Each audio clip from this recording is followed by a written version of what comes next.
ajak pagi hari ini kita bersama-sama belajar dari kitab Kejadian pasal 25 ayat 7 sampai ke 8. Inilah hari-hari dari tahun-tahun kehidupan Abraham yang telah ia jalani 175 tahun.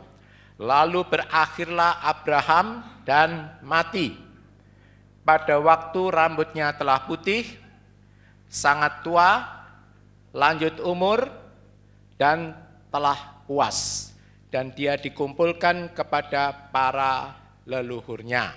Saudara-saudara, di sini kematian Abraham dikatakan sudah tua, lanjut umur, dan juga puas. Kita sebagai manusia pasti juga menghadapi waktu-waktu seperti ini, saudara, artinya waktu kematian.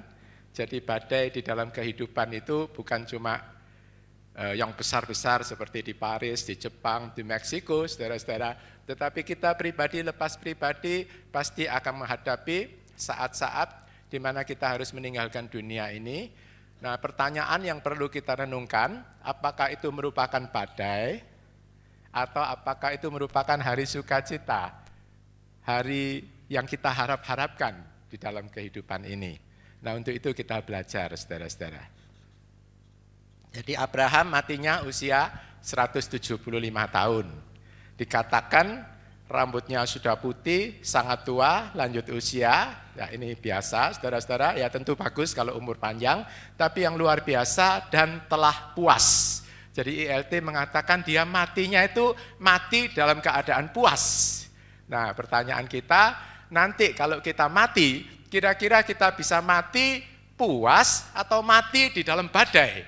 Artinya kita masih ada banyak dosa-dosa, ada banyak ikatan-ikatan yang belum kita selesaikan. Ada banyak tugas-tugas yang belum kita selesaikan di muka bumi ini. Mati di dalam kekecewaan, mati di dalam kekosongan. Tentu kita semua tidak mau, saudara. Kita mau seperti Bapak Iman ini, yaitu mati puas, saudara-saudara. Kalau di dalam LAI diterjemahkan puas itu tua dan suntuk umurnya. Tua dan suntuk. Jadi suntuk itu artinya apa ya? Suntuk itu sudah sampai ngetop gitu, sudah pas memang selesai suntuk umurnya. Saya lihatkan beberapa terjemahan, di King James dikatakan died in a good old age. Bagus kata-katanya. Matinya dalam tua yang baik, a good old age. Jadi ini rencana Tuhan, saudara-saudara. Jadi kalau kita belajar ini, Tuhan merindukan kita semua nanti mati good old age. Jadi kalau kita baca ayat-ayatnya, pada waktu mati itu Abraham mengembalikan atau menyerahkan rohnya kepada Tuhan.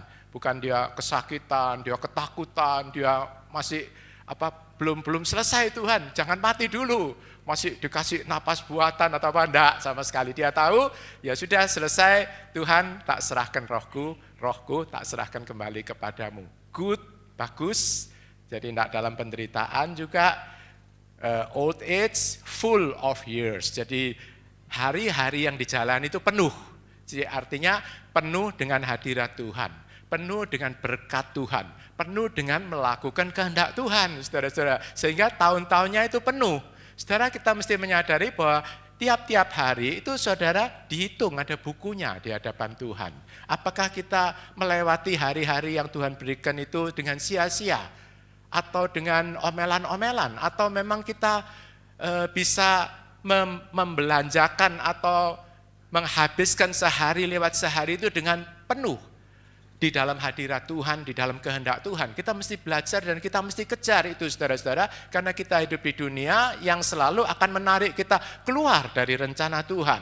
Sehingga kalau kita hidup di dalam hadirat kehendak Tuhan, melalui banyak doa, suka bersekutu, baca firman, saudara-saudara, dan melayani Tuhan, maka kita juga akan mati di dalam a good old age, an old man and full of years. Full of years, perhatikan saudara. Kalau di Complete Jewish Bible dikatakan dying at a ripe old age, jadi bukan cuma tua tapi sudah matang. Ripe itu kalau buah itu matang, itu bisa dinikmati. Kalau di Amplified, tadi tulis ini saya sempat lihat itu bahkan ditambahkan kata satisfied and satiated. Jadi artinya matinya itu puas dan satiated itu betul-betul kenyang gitu saudara-saudara. Kenyang dengan kebaikan Tuhan, kenyang dengan melakukan kehendak Tuhan. Nah kita tentu semua rindu saudara, kita mati bisa seperti Abraham. Jangan mati itu mungkin seperti orang-orang di Paris, begitu ada sesuatu kaget, ya Tuhan teriak. Tapi ya enggak sempat lagi, sudah mati. Selama hidupnya mungkin dosa, mungkin segala macam, kita enggak tahu. Saudara-saudara, kesempatannya dilewatkan begitu saja. Pada waktu badai itu datang, bagi kita mungkin kematian, kecuali kalau Tuhan datang sebelum kita mati ya saudara-saudara. Tapi secara umum kematian itu biarlah menjadi saat-saat yang memuaskan kehidupan saudara dan saya. Nah, pertanyaan kita bagaimana Abraham ini kok bisa matinya itu puas? Walaupun kalau kita lihat fakta sejarahnya, Abraham itu belum menerima janji Tuhan. Kan Abraham dijanjikan apa? Nanti keturunanmu banyak seperti pasir di laut. Tapi kalau kita lihat sejarahnya, anaknya Abraham berapa saudara? Pada waktu dia mati, cuma punya satu anak. Mantunya satu juga, cucunya berapa? 2. Esau dan Yakub kan umurnya baru 15 tahun. Jadi bukan suatu bangsa yang besar, belum terima kan janji Tuhan. Tuhan janjikan nanti tanah ini dari situ, Efrat, sebelah timur, laut itu semua jadi milikmu. Apa dia miliki? Ternyata enggak. Dia cuma sempat beli tanahnya tanah kuburan untuk istrinya, yang tempat di mana dia nanti dikubur, saudara. Jadi hartanya cuma ya tanah kuburan, anaknya cuma 1, mantunya 1, cucunya 2, saudara-saudara 15 tahun. Jadi dia belum mengalami berkat janji Tuhan itu, tapi dikatakan puas. Mengapa demikian, saudara? Nah itu suatu prinsip yang perlu kita pelajari, saudara. Jadi saudara jangan hanya puas kalau kita sudah menerima berkat atau menerima sesuatu dari Tuhan. Kita harus belajar puas saat ini dengan yang memberi berkat itu sendiri, saudara-saudara. Dengan kehadiran Tuhan, dengan melakukan kehendak Tuhan, dengan melayani Tuhan. Itu kita belajar untuk merasa puas. Dan memang ini kepuasan yang Tuhan sediakan bagi umatnya, sukacita yang akan memelihara kita dari gangguan-gangguan, tarikan-tarikan hidup di dalam dunia ini. Jadi kalau kita lihat Abraham itu terkenal dengan bapak iman. Jadi dia mati puas, singkatnya itu karena apa? Karena selama hidupnya Abraham sudah puas hidup bersama Tuhan, bersama kebaikannya. Jadi perhatikan, kita bisa mati puas kalau hidup ini sekarang, saudara-saudara, saudara juga sudah puas dengan Tuhan, dengan semua yang Tuhan lakukan untuk kehidupan kita pribadi, lepas pribadi. Nah ini kita tanya aja diri kita sendiri. Sekarang ini saya masih berontak sama Tuhan, sering marah sama Tuhan, sering kroso Tuhan tidak dengar doa saya, atau masih betul-betul kita sudah betul-betul bisa merasakan, ya Tuhan, saya betul-betul mengalami kasih karunia yang sebetulnya tidak layak saya terima. Saya sudah menerima berkat-berkat, khususnya di dalam kebenaran yang menurut pikiran saya tidak pernah saya bayangkan bisa saya kenal seperti ini. Itu saudara-saudara, apakah saudara bisa ngomong seperti itu? Jadi kita puas dengan Tuhan walaupun mungkin sosial ekonomi masih kacau, masih ada hal-hal yang belum diselesaikan, itu tidak apa-apa saudara-saudara. Kita akan selesaikan bersama Roh Kudus. Tapi yang penting hati dan pikiran kita saat ini selama hidup apakah sudah puas dengan Tuhan? Kalau kita belum puas dengan Tuhan, nanti satu kali ada bom atau ada apa, ya kita mati dalam keadaan tidak puas, saudara-saudara. Tapi itu mudah-mudahan tidak terjadi di tempat ini, karena kita mau semua betul-betul belajar dan kita mau taat sama Tuhan. Jadi kalau kita lihat ciri-ciri Abraham, kenapa dia bisa puas? Karena Abraham hidup oleh iman. Dan imannya bukan cuma percaya pikiran, tapi imannya itu dilakukan dengan ketaatan. Jadi melakukan kehendak Tuhan. Jadi karena iman itu Abraham banyak bersekutu pribadi dengan Tuhan. Jadi artinya banyak doa, saudara-saudara, dan suka doa. Dan saya tambahkan lagi puas di dalam doa. Jadi doanya tidak menjadi beban. Memang harus diakui bahwa ada kedagingan yang harus dilawan di dalam doa itu, saudara-saudara. Tapi kita harus terus menembus. Kalau kita sudah menembus kedagingan itu, kita akan Pokoknya doa itu seneng gitu kira-kira saudara. Jadi mungkin pertamanya itu berat, enggak apa-apa, saudara mesti terus. Nah itu namanya pergumulan di dalam doa.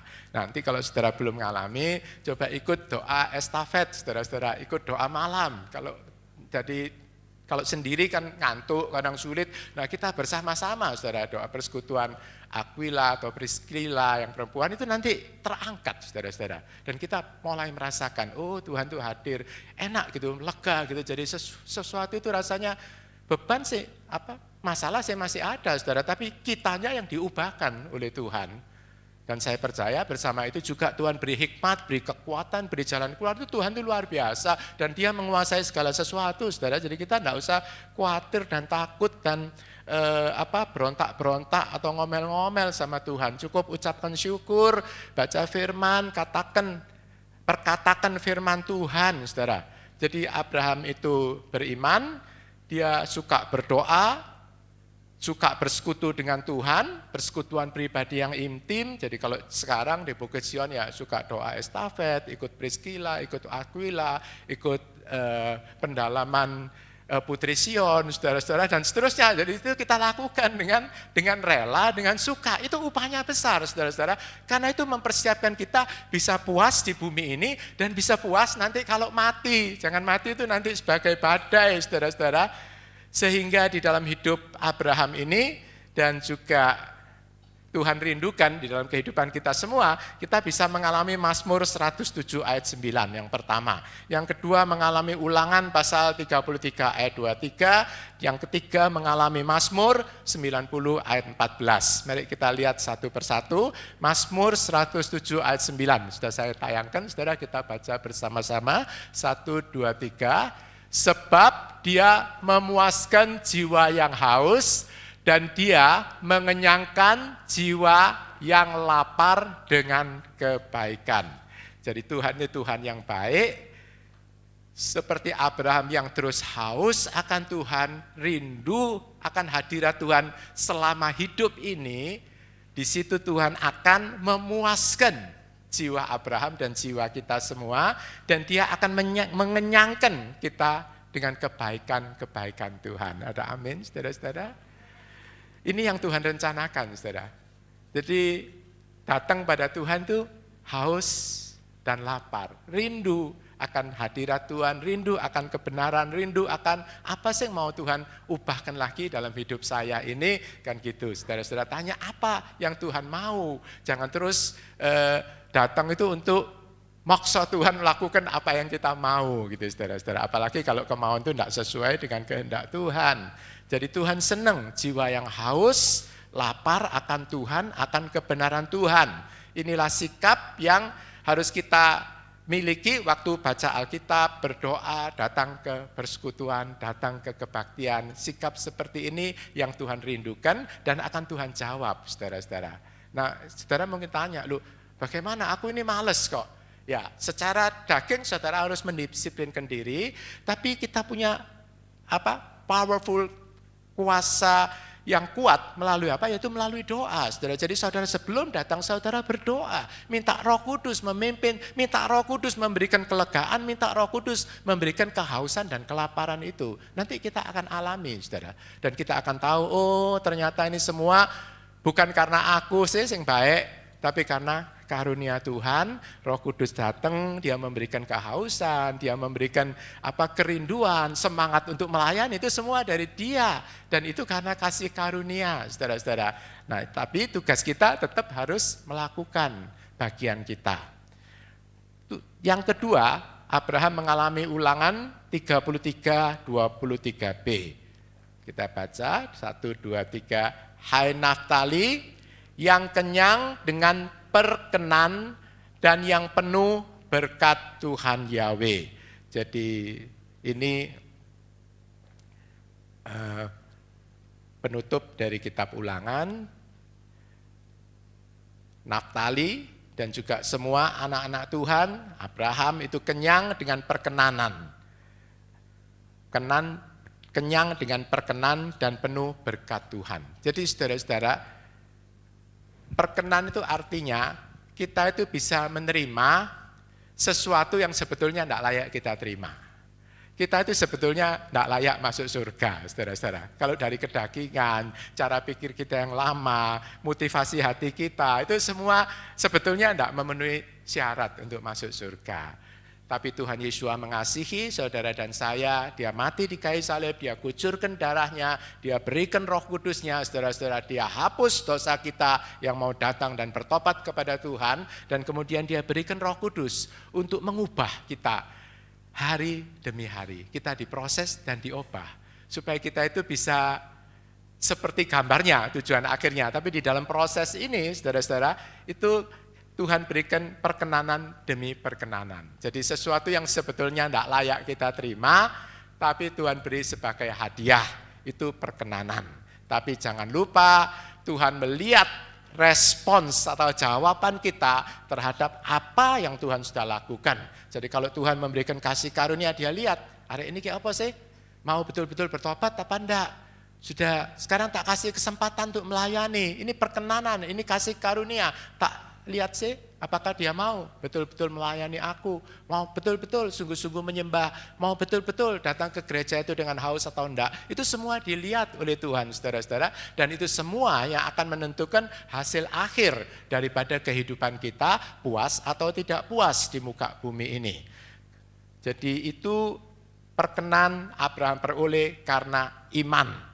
Jadi imannya diperhitungkan sebagai kebenaran dikatakan. Kemudian yang ketiga, mari kita baca Mazmur 90 ayat 14, 1, 2, 3. Kenyangkanlah kami pada pagi hari dengan kasih setiamu, maka kami akan bersuka cita dan bergembira sepanjang hari-hari kami.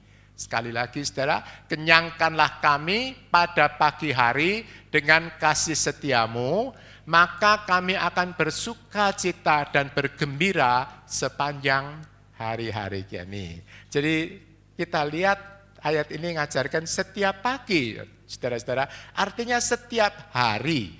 Jadi perkenan Tuhan, kasih karunia itu jangan cuma sekali. Waktu, Tuhan Yesus mati di kayu salib, saya percaya, dihapus dosa, dibersihkan, selesai.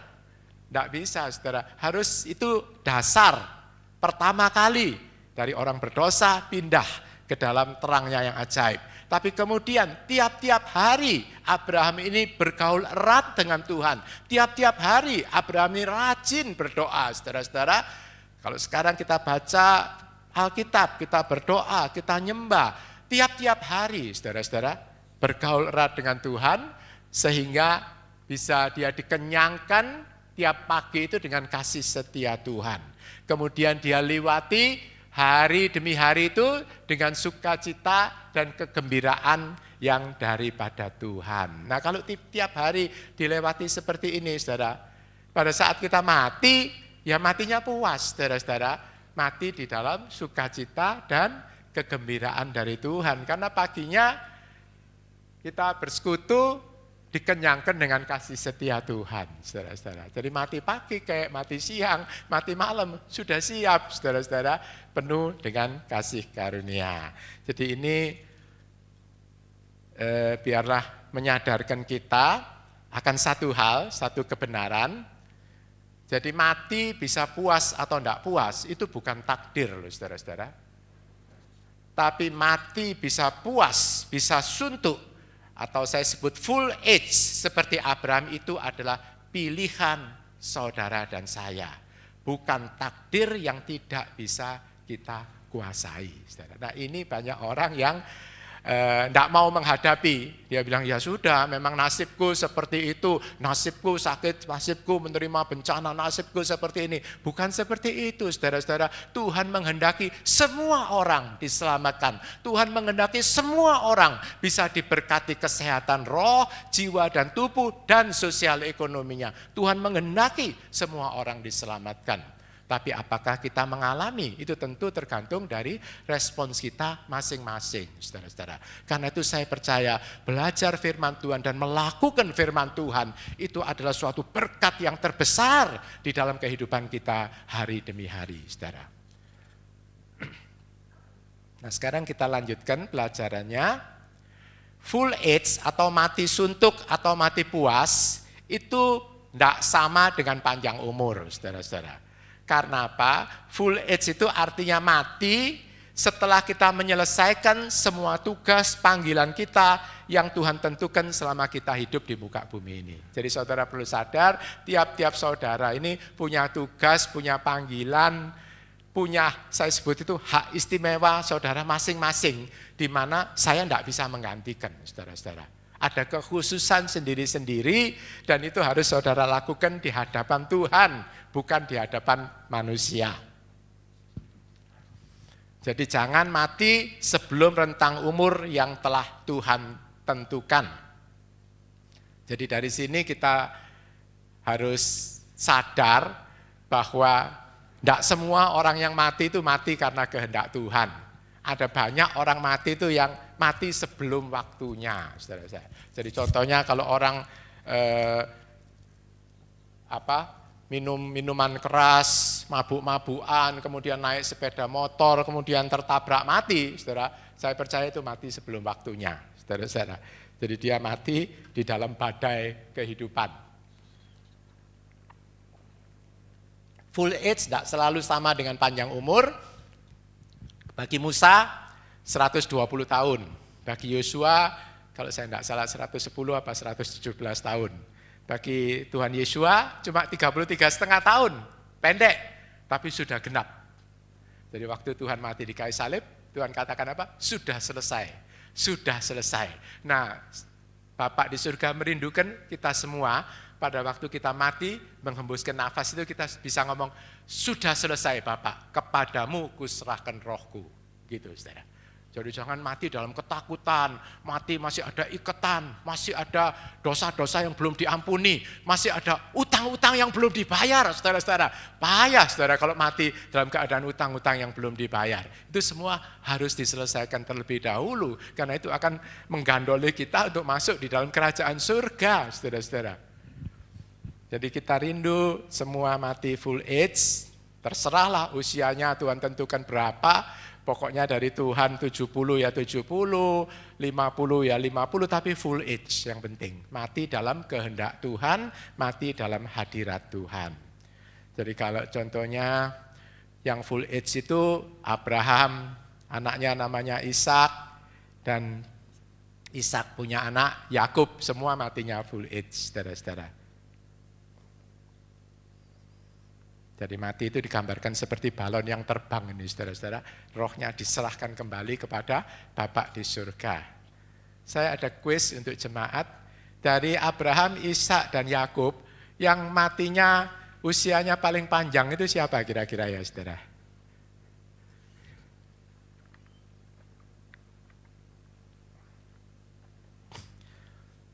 Mungkin ada yang tahu, silakan jawab. Berapa Pak Umar?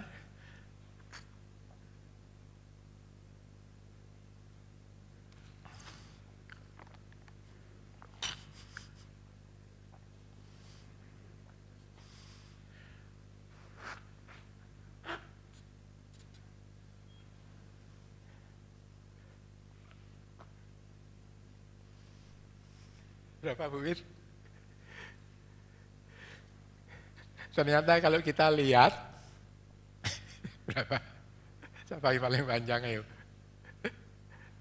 Siapa? Ishak ya? Ya betul, jawabnya yang paling panjang itu Ishak, saudara-saudara. Yang paling panjang itu usianya ternyata Ishak. Jadi Abraham semua full age, tapi yang paling panjang usianya itu Ishak, betul. Jadi Abraham matinya umur 175 tahun. Ternyata Ishak umurnya 180 tahun, saudara-saudara bisa lihat di Alkitab. Saya lihatnya dari Alkitab, saudara pasti betul. Dan Yakub umurnya cuma 147 tahun, saudara-saudara. Nah, kadang-kadang kan manusia ini mikir ya, loh kenapa ya Tuhan, kok Yakub itu lebih pendek dari papanya? Mestinya kalau anak kan ya lebih pinter, lebih dari papanya kan gitu ya, saudara-saudara. Jadi Ishak ini paling panjang, kira-kira kenapa ya saudara-saudara? Ya saya tidak tahu jawabannya pasti, karena itu saya sebut kira-kira. Tapi kalau menurut saya, dan juga hari Jumat kemarin Pak Loki itu ngajarkan Kejadian 24:63, jadi Ishak ini Kalau di LAI ya, itu pada sore hari itu berjalan-jalan keluar untuk berjalan-jalan. Tapi kalau di literal dikatakan dia itu keluar untuk menyendiri bersama Tuhan. Jadi Ishak ini suka menyendiri bersama Tuhan. Kemudian diterangkan oleh Pak Woki dari Amplified terjemahannya, dia meditate and bow down in prayer. Meditate and bow down in prayer. Jadi kesukaannya Ishak ini berdoa, memeditasikan dan menyembah sujud kepada Tuhan penciptanya, saudara-saudara. Jadi ada upahnya sendiri, saudara-saudara. Jadi ya saya percaya Abraham juga suka berdoa, Yakub sesudah bertobat ya suka berdoa, tapi tidak ditulis. Ternyata ayatnya yang ditulis itu Ishak. Jadi rupanya kalau dibandingkan dengan papa dan anaknya, Ishak ini lebih banyak doa dan meditasinya, menyendirinya bersama Tuhan itu dia lebih banyak, saudara-saudara. Dan memang kalau saya pelajari di dalam hukum kehidupan, memang ini akan membuat usia itu panjang dan full age. Usia ini panjang, sehat dan full age, saudara-saudara. Semoga ini memotivasi kita untuk terus mendekatkan diri pada Tuhan, saudara-saudara. Nah kemudian saya juga rasanya itu ada satu alasan lagi, saudara, kenapa Ishak ini kok panjang usianya, saudara bisa nebak kenapa? Karena istrinya cuma satu, betul. Kalau Abraham ada gundiknya, ada istrinya. Dan kalau kita pelajarikan di ayat-ayatnya situ, Abraham itu tegang, istrinya ngomong, ya apa gundiknya kamu itu kurang ajar, ini segala macam, dia hamil, aku sekarang dikurang ajari. Jadi gue geran terus rumah tangganya. Tidak tenang Abraham kan gitu, saudara-saudara. Apalagi Yakub, istrinya berapa saudara Yakub? Nah, langsung sekaligus 4, saudara, apa tidak bingung. Ada seminggu mestinya dapat Rachel, dia dapat Lea, dapat Rachel, kemudian bawa budak-budak lagi, 2 istri, 2 gundik, saudara. Dan ini 2 istri katakan setara lah, saudara. Kalau tadi Abraham istri sama gundik, istrinya saya bisa nekan kan. Ini istri sama istri, gue geran terus, saudara-saudara. Sampai kadang-kadang pernah, wis ini jatahnya kamu tak beli, jatahnya tak kasih buat dudaim kan gitu, saudara-saudara. Macam-macam, sampai lahir anaknya itu dalam keadaan pertentangan, sehingga banyak konflik di dalam keluarga Yakub ini. Saudara lihat kalau sampai Ruben melakukan sesuatu yang tidak layak, kalau kita pelajari di situ, itu semua ada hubungannya, saudara-saudara, dengan istri yang banyak ini. Jadi ya kita belajar seperti Ishak aja, setia istri satu dan setia pada Tuhan. Amen. Nah sekarang kita mau belajar lebih dalam. Ternyata Tuhan itu sudah memberikan kita, saudara dan saya, ini resep hidup atau hukum-hukum saya sebut. Jadi jangan alergi kalau saya mengatakan hukum-hukum ya saudara-saudara. Supaya kita itu bisa full age. Nah, sudah memberikan resep hidup supaya kita semua bisa mencapai full age. Karena manusia itu ada roh, jiwa, dan tubuh, maka juga ada aturan-aturan rohani, ada resep-resep jiwa, pikiran, perasaan, ada resep-resep kesehatan tubuh. Dan ini semua perlu kita lakukan di dalam Tuhan. Penekanannya hari ini kita belajar resep-resep rohaninya. Kita akan belajar ayat-ayatnya secara satu persatu. Jadi hukum atau resep rahasia rohani supaya kita bisa full age, bisa suntuk usia, genap. Kalau bisa panjang sampai selesai tugasnya.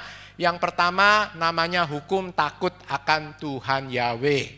Hukum takut akan Tuhan Yahweh. Tadi sudah saya singgung, Abraham itu takut akan Tuhan Yahweh. Dilaksanakan dengan apa? Hidup suka bergaul, hidup suka berdoa, hidup suka bergantung kepada Tuhan. Tiap pagi dia selalu bersekutu dengan Tuhan. Sehari-harinya hidupnya dilewatkan bersama Tuhan. Takut akan Tuhan Yahweh, itu yang pertama. Hukum yang kedua, suka merenungkan firman Tuhan. Seperti Ishak tadi, sore hari dia memeditasikan dan menyembah sujud kepada Tuhan. Jadi saudara, jangan kira aktivitas rohani itu sia-sia. Paulus sendiri mengatakan latihan jasmani berguna sih, ada gunanya. Tapi latihan rohani, ibadah, itu bermanfaat di dalam segala hal, saudara-saudara, di dalam segala hal. Dan saya percaya aktivitas atau pelayanan rohani kita kepada Tuhan itu, saudara-saudara, nanti akan memberi arahan-arahan yang tepat terhadap apa yang kita perlukan di dalam kehidupan ini, saudara-saudara. Jadi kita di dalam mengiring Tuhan, jangan mendiktekan Tuhan. Kita kembali kepada prinsip-prinsip firman Tuhan aja. Kita percaya penuh kepada Tuhan, kita berserah kepada Tuhan, kita doa. Nanti pada waktunya Tuhan itu akan menunjukkan jalan keluarnya. Jadi banyak anak Tuhan itu maunya, Tuhan aku sakit, tolong sembuhkan. Jadi besok sudah sehat gitu maunya. Tapi sering-sering pengalaman tidak demikian. Saya percaya juga hamba-hamba Tuhan yang sudah lama mengikuti untuk pengalaman tidak demikian. Tapi nanti kita berdoa, Tuhan tolong sembuhkan aku sakit. Kemudian kita kan berdoa nyembah Tuhan. Kemudian Tuhan ingatkan, ya makananmu banyak garamnya gitu, bagaimana tensinya bisa turun. Makananmu terlalu banyak gaje-gaje, apalagi makan babi, makan udang, kepiting semua. Nah, pantesan kamu sakit rematik tidak sembuh-sembuh, misalkan seperti itu. Dan kita kemudian bisa tidak makan garam, saudara-saudara. Loh ini ilmiah, tapi rohani juga ilmiah loh, saudara-saudara. Saudara pernah, saya baru terima SMS, saudara tidak tahu terima apa enggak. Penelitian, jadi di dalam air yang bersih diteteskan darah. Begitu darah itu diteteskan, darah itu bercampur, air itu menjadi merah, bagus, bersih, saudara-saudara, encer darahnya. Sehingga saudara bayangkan, banyak minum itu perlu untuk kesehatan, karena itu mengencerkan darah. Tapi begitu air garam, saudara-saudara, ditetesi darah manusia ini tadi, ternyata tidak bercampur. Darah manusia ini menjadi gumpalan-gumpalan yang halus di dalam air garam itu. Jadi terlalu banyak garam, menimbulkan banyak bekuan-bekuan, banyak darah tinggi yang tidak bisa turun, saudara-saudara.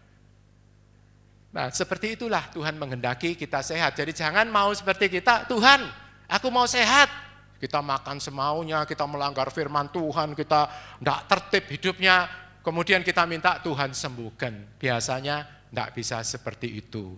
Tuhan merindukan kehidupan kita itu ditoto dulu. Baru nanti diberkati dengan aman. Kita bisa nikmati dan kita bisa dengan puas, saudara-saudara.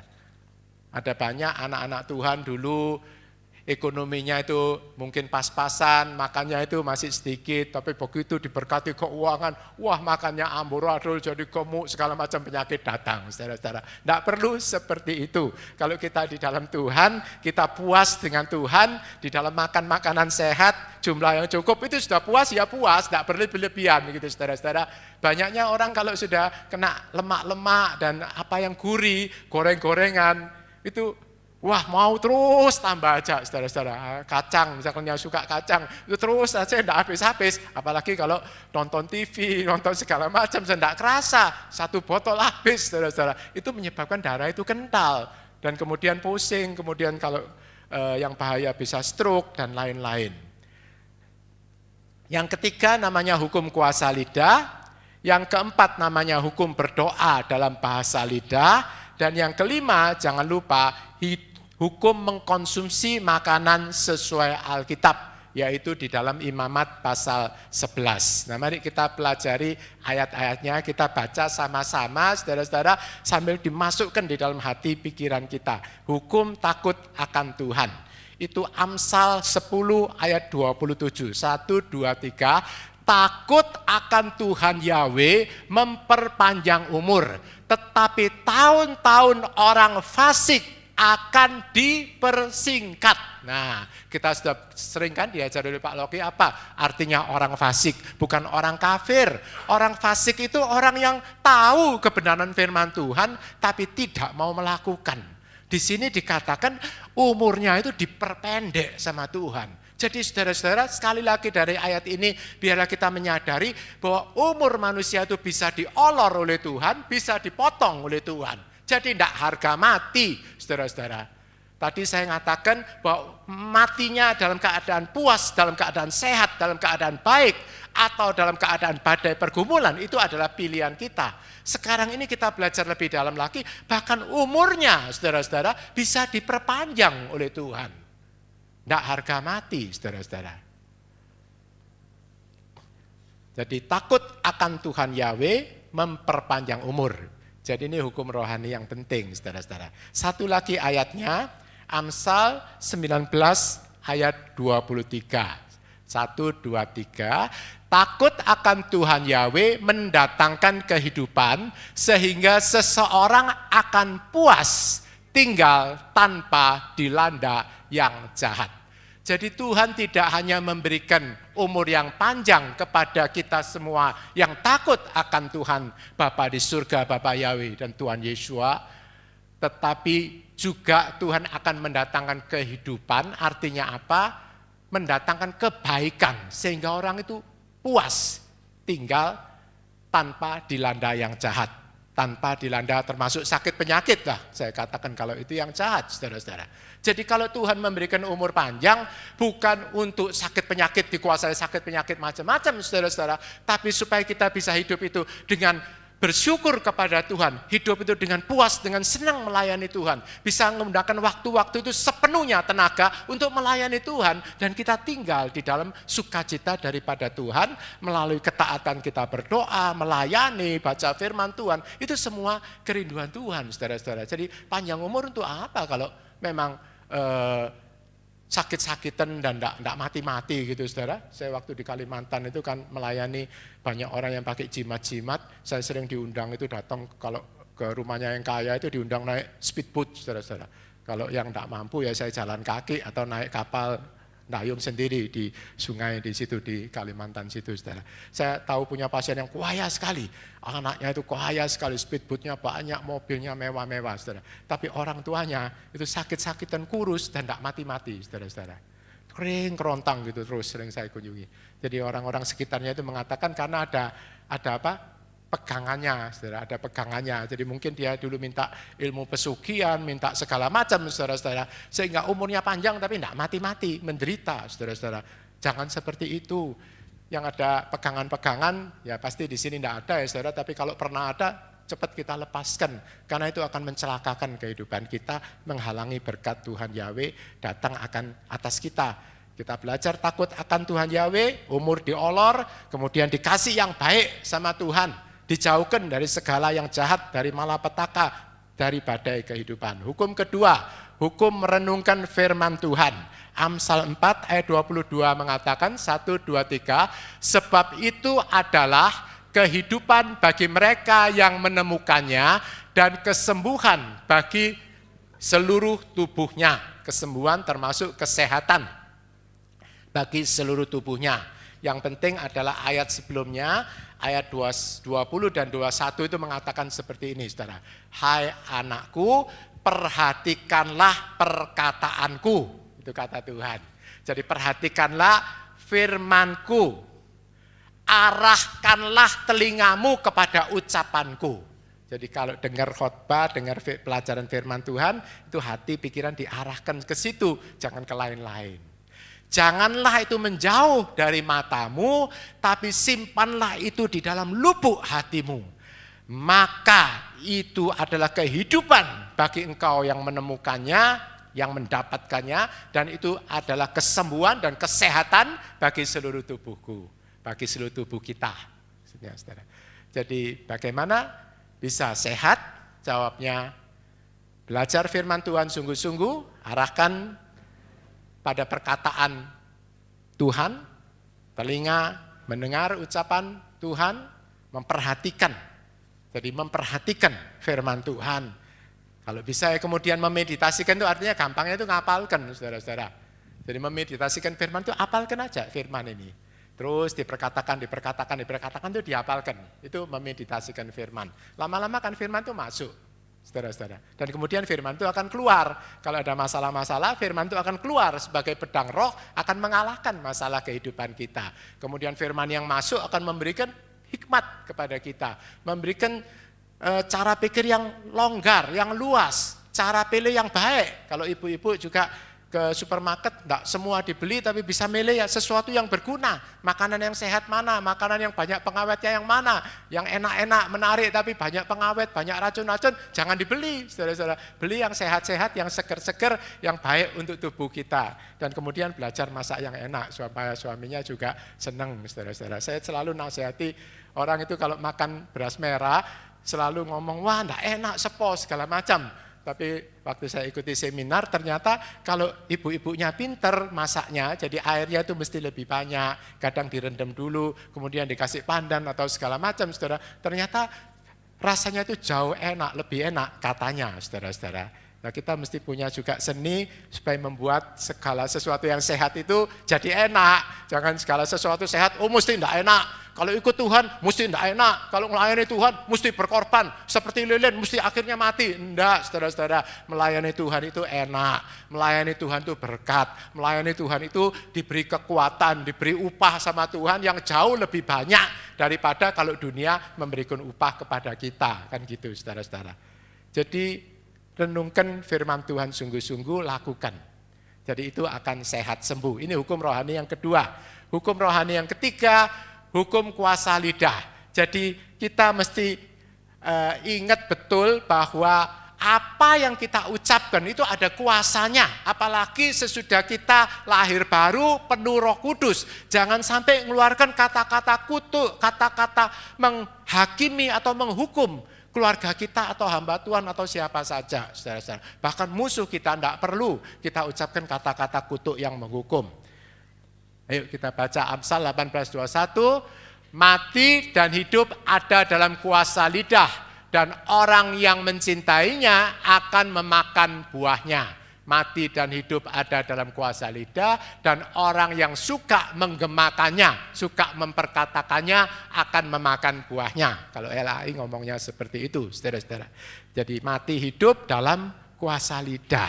Jadi kalau saudara sering ngomel, nanti Tuhan itu akan ngomong, seperti yang kamu katakan di hadapanku akan terjadi di dalam kehidupanmu. Nah kan payah, saudara-saudara. Kalau kita ngomong, wah Tuhan tidak memberkati, Tuhan medit, Tuhan apa.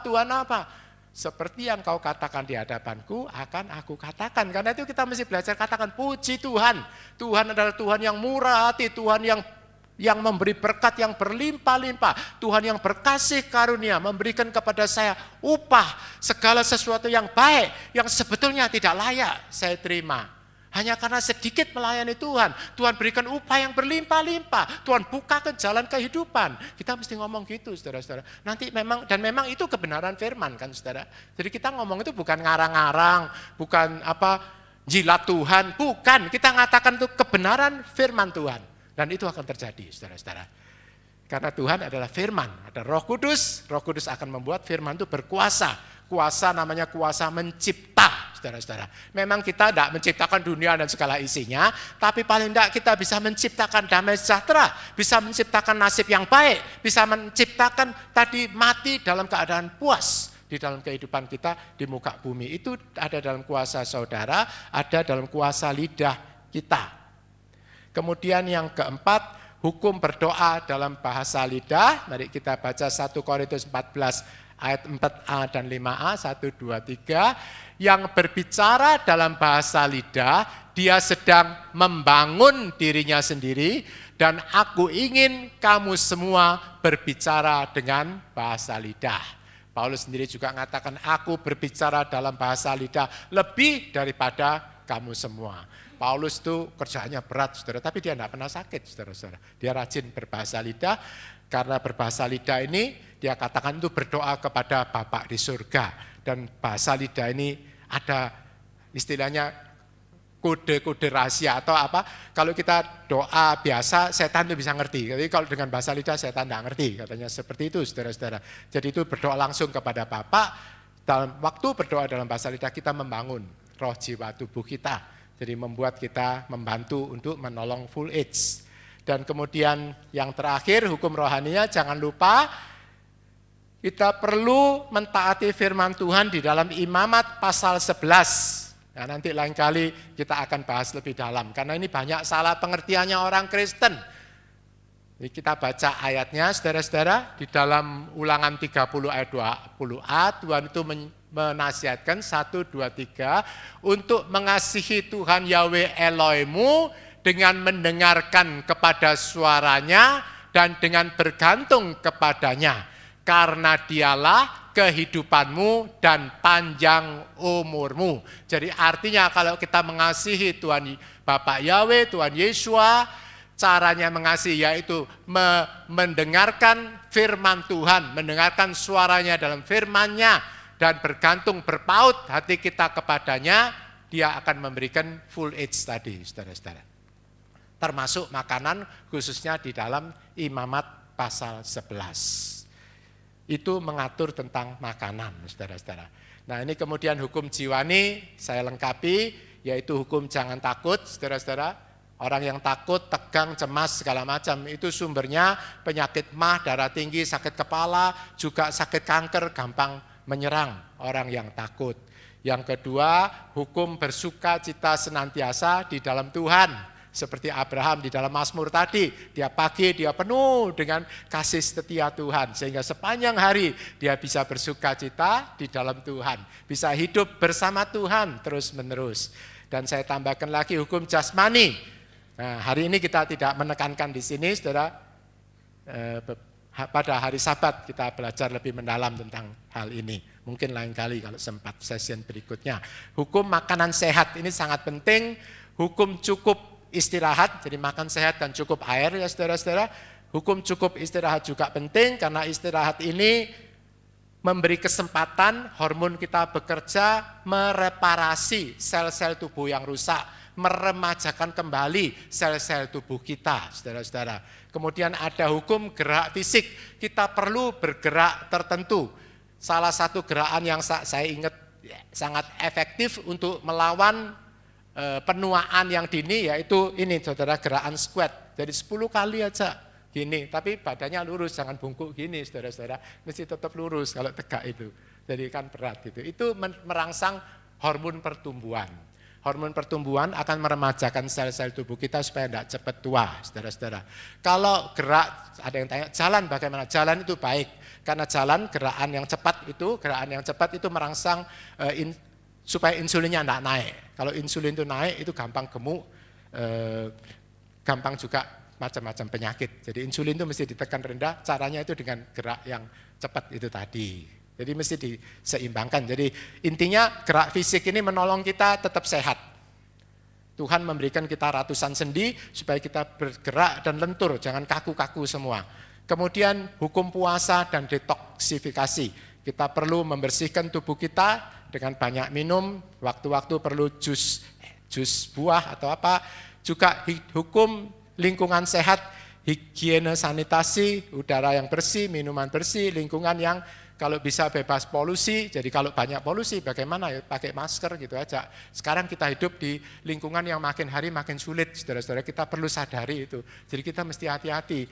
Dan satu hal yang sangat berbahaya yaitu gelombang-gelombang elektromagnetik. Yang terakhir kita perlu belajar juga tentang makanan sehat tadi, juga program-program kesehatan yang sesuai. Sekarang ini karena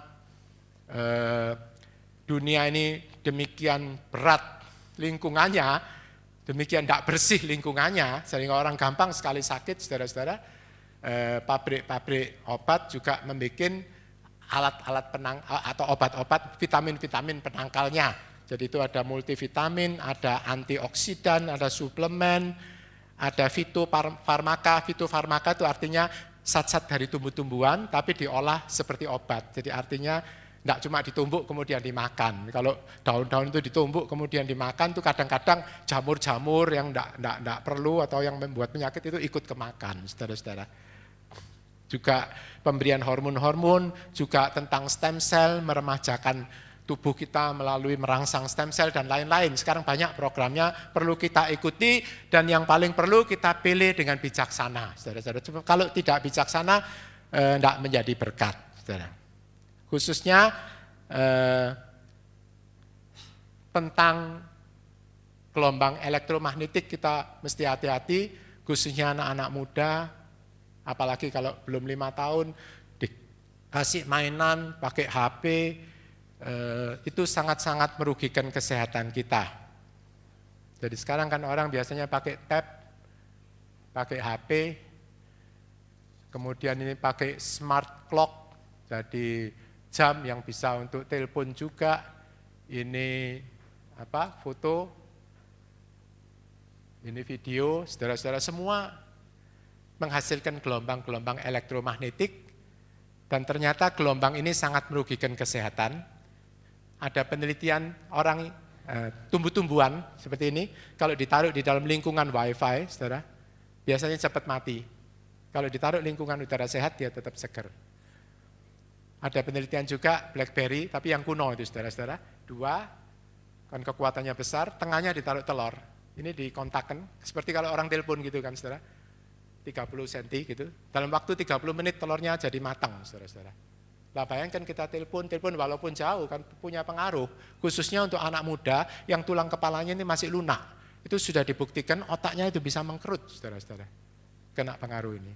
Nah memang sekarang pabrik HP sudah pakai istilahnya ada izinnya, sudah diukur segala macam. Tapi saudara jangan lupa, dia izin itu untuk 1 HP. Dan orang sekarang bukan cuma pakai HP, ya pakai kemudian tablet, pakai laptop, pakai segala macam saudara, alat-alat yang menghasilkan gelombang elektromagnetik. Kalau itu terus dijumlah, itu akan menyebabkan kita tidak full age, kira-kira seperti itu ya saudara-saudara. Sebagai penutup saudara-saudara, sebagai penutup ini tadi, jadi hari ini kita belajarnya penekanannya hukum rohaninya tadi. Tapi jangan lupa, saya penutup dengan makanan, karena makan itu penting untuk kehidupan kita. Tapi saudara akui atau enggak, jarang kita yang mau belajar makan yang sehat dan baik.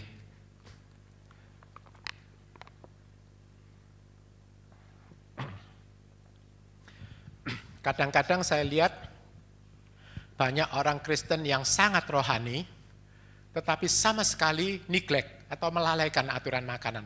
Mungkin, saya mikir kenapa ya kok demikian? Oh mungkin karena dia, kan di dalam Markus Tuhan itu pernah berkata begitu. Yang penting itu yang keluar dari hati. Orang Kristen selalu ngomong gitu, yang penting itu hatinya. Toh makan itu nanti keluar ke jamban gitu saudara-saudara. Jadi sepertinya makan itu tidak penting. Itu salah mentafsirkan firman Tuhan, saudara-saudara. Nanti lain kali kita bahas ayat-ayat itu, supaya kita tidak salah persepsi. Jadi orang Kristen bilang, oh Tuhan Yesus bilang, segala boleh, makan tidak penting, itu keluar di jamban, saudara. Tidak, maksudnya Tuhan itu bukan demikian, saudara. Jadi itu cuma mengatakan mencuci tangan sebelum makan, itu tidak mempunyai nilai rohani yang tinggi. Soalnya kotoran itu nanti diproses, dikeluarkan lagi di jamban. Bukan makan itu tidak penting, saudara-saudara. Jadi itu salah persepsi, karena itu perlu belajar firman Tuhan baik-baik. Nah, sebagai penutup ini saya ingin buktikan bahwa makan itu penting di hadapan Tuhan, saudara-saudara. Jadi makan itu penting karena kita secara logika aja, semua yang kita makan itu akan menjadi bagian dari diri kita. Saudara perlu menyadari bahwa semua sel-sel tubuh ini dalam kurun waktu tertentu diganti baru. Jadi contohnya kalau liver atau pankreas kalau tidak salah 4 tahun atau 7 tahun itu semua baru. Kulit juga saluran pencernaan dalam waktu 1-2 minggu itu semua sel-selnya diganti baru. Dari mana dia mengganti baru? Jawabannya dari makanan ini, saudara-saudara. Yang akan menjadi hormon, menjadi nutrisi, menjadi vitamin, dan semua itu membantu sel-sel bagian dari diri kita. Jadi yang dikeluarkan di jamban itu kotorannya, saudara-saudara. Yang kedua, kita bisa hidup, saya bisa ngomong, saudara duduk, dengarkan, energi, semangat, tenaga, itu semua dari makanan. Kalau saudara pagi tidak makan aja, kelaparan gitu, ngantuk biasanya saudara. Atau saudara terlalu banyak makan, apalagi gula, saudara datang kebaktian ngantuk, tidur pasti saudara. Tidak akan masuk firman Tuhannya. Jadi ini penting. Yang ketiga, juga kita sudah pasti, itu menentukan kesehatan tubuh, juga kesehatan jiwa dan juga hubungan sosial. Jadi orang-orang kalau mau transaksi, kan biasanya ngundang makan dulu saudara, makan enak, kemudian baru transaksi bisnis. Kita kalau sahabat juga makan, saudara-saudara. Jangan berkata itu tidak penting, itu penting, saudara. Itu memang dari firman Tuhan. Mereka juga makan persekutuan kasih, saudara-saudara. Jadi ada ayatnya semua.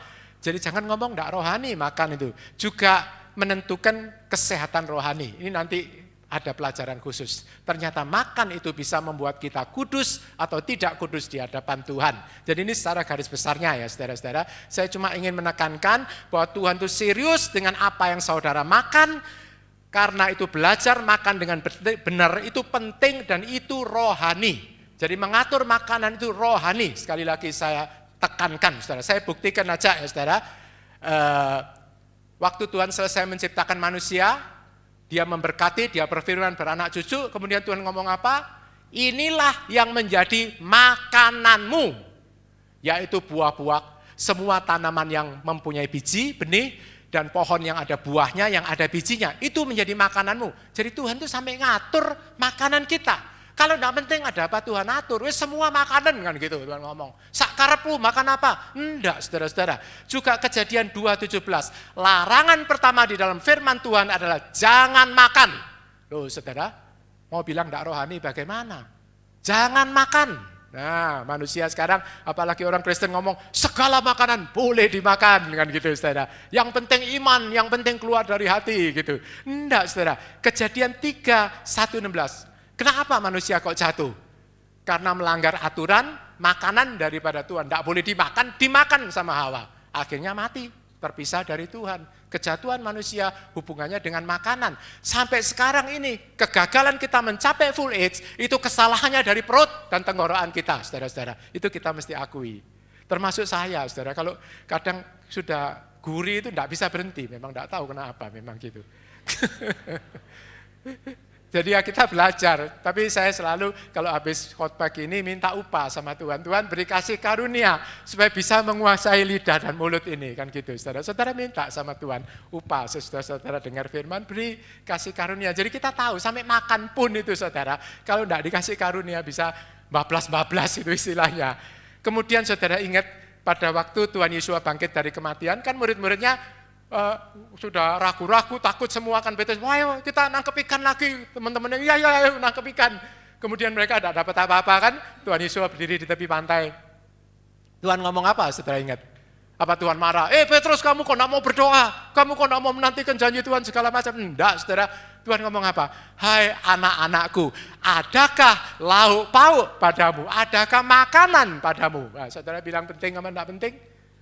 Tuhan Yesus sendiri menawarkan makanan. Juga nanti di dalam kerajaan surga, Matius 8:11. Di situ dikatakan dari timur, barat, utara, selatan, orang akan duduk bersama Abraham, Ishak dan Yakub untuk makan bersama-sama mereka. Jadi nanti di dalam kerajaan surga bukan cuma penyembahan, itu memang penting, itu yang kita tekankan, tapi juga makan, saudara-saudara. Karena itu sahabat fellowship harus ada makan, saudara-saudara. Harus ada makan, dan itu rohani. Ini aja yang perlu saya tekankan. Jadi memakan makanan yang salah, itu melanggar, yang salah artinya melanggar Imamat 11, itu membuat roh, jiwa kita kotor, cemar dan najis di hadapan Tuhan. Mari kita baca ayatnya, dan satu ayat lagi selesai nanti. 1, 2, 3.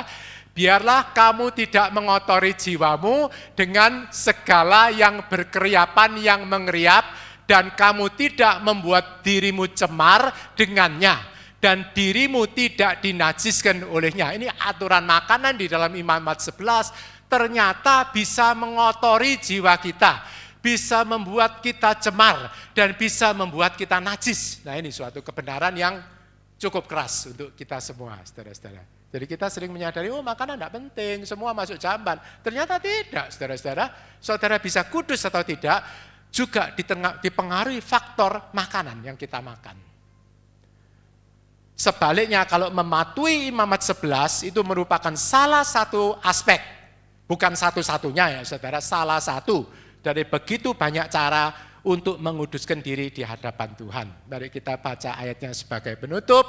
1, 2, 3. Sebab akulah Yahweh Elohimmu, maka haruslah kamu menguduskan dirimu, dan kamu harus menjadi kudus, sebab aku kudus. Dan kamu tidak boleh mencemarkan jiwamu dengan semua yang berkeriapan, yang merayap di atas bumi. Imamat 11 ayat 45. Amin. Biarlah ini semua menyadarkan kita, saudara-saudara, bukan cuma Paris, bukan cuma Jepang, saudara-saudara, nanti kematian itu bisa menjadi badai di dalam kehidupan kita, tapi tidak di tempat ini. Kita semua mau mati puas seperti Abraham, Ishak, dan Yakub. Amin.